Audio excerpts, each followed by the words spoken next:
Sejam bem-vindos ao Aurora Escarlate. Ana Lu aqui, e hoje vamos de lista dos top Mandalorianos.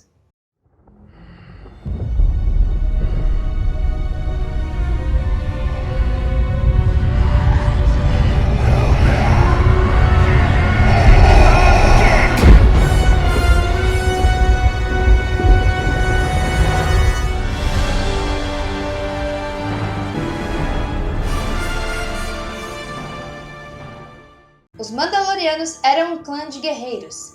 O grupo admitia membros de várias espécies, todos ligados por um mesmo código. A história de Mandalor era cercada de lutas, mas após a Guerra Civil Mandaloriana, um sentimento pacifista cresceu sob a liderança do regime dos Novos Mandalorianos, de Satine Kryze, dando origem a grupos dissidentes, como o Olho da Morte. Porém, durante o Império, o já caído regime Mandaloriano recebeu a sua maior derrota com o Grande Purgo Mandaloriano.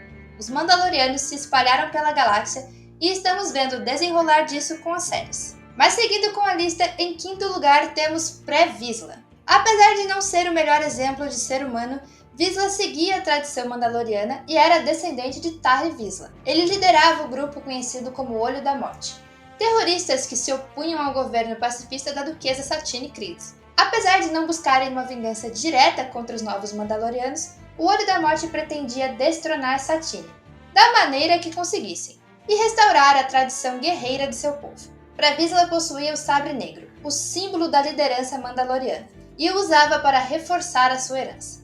Exilados na Lua Concórdia, onde Vizsla era governador, o Olho da Morte planejava golpes contra o governo, aliando-se inclusive aos separatistas e Conde Dooku. Após o fracasso dessa aliança, Vizsla se juntou a Maul no que se tornou a Sombra Coletiva, e realmente teve sucesso em sua busca com a tomada do poder de Mandalore. Porém, Vizsla não tinha a mínima intenção de permanecer ao lado de Maul, e com seu objetivo conquistado, ele pretendia descartar o ex-Lord Sith. Mas Maul o desafiou pelo controle do Olho da Morte, e mesmo com o Sabre Negro, Vizsla foi derrotado. Pre-Vizsla entra na lista por ter mantido a tradição mandaloriana viva, mesmo que de forma brutal e muitas vezes errada. As ações dele deram início ao fim dos Novos Mandalorianos, que vamos combinar, de Mandaloriano eles tinham era quase nada. O primeiro e único Mandaloriano Jedi, pelo menos até agora, Tarre Vizsla foi introduzido na Ordem Jedi quando criança e se tornou um Cavaleiro Jedi.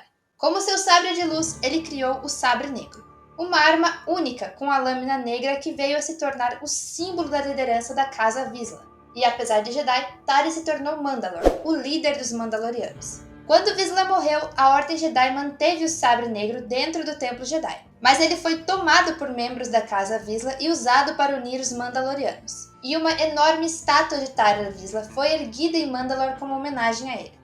Ele foi uma figura venerada entre seu povo, e poderemos vir a saber mais sobre ele com a série The Mandalorian.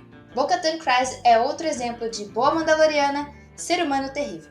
A integrante do clã Kryze era irmã da duquesa Satine, mas isso não a impediu de tramar contra a irmã diversas vezes, inclusive colocando a vida de Satine em risco. Ela fazia parte do Olho da Morte junto com Pre-Vizsla e seguia a tradição mandaloriana. Quando Maul derrotou Vizsla e se declarou líder de Mandalore e do Olho da Morte, Bo-Katan se recusou a aceitá-lo junto com alguns companheiros e se afastaram de Mandalore. Mesmo tendo sido um duelo justo, Maul não era um Mandaloriano, e por isso Bo-Katan teve um grande apoio em sua tentativa de reconquistar Mandalore. Com a ajuda da República, Bo-Katan reconquistou seu planeta, se tornando sua regente. Mas sua liderança não foi duradoura.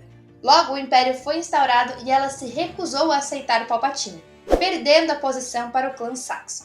E com Mandalore já sob o domínio do Império, Sabine Wren recuperou o Sabre Negro e o ofereceu para Bo-Katan, que o recusou por acreditar ter falhado como regente. Uma nova guerra civil mandaloriana se iniciou, mas quando Sabine Wren ofereceu novamente o Sabre Negro, e dessa vez com o apoio de seu povo, Bo-Katan o aceitou.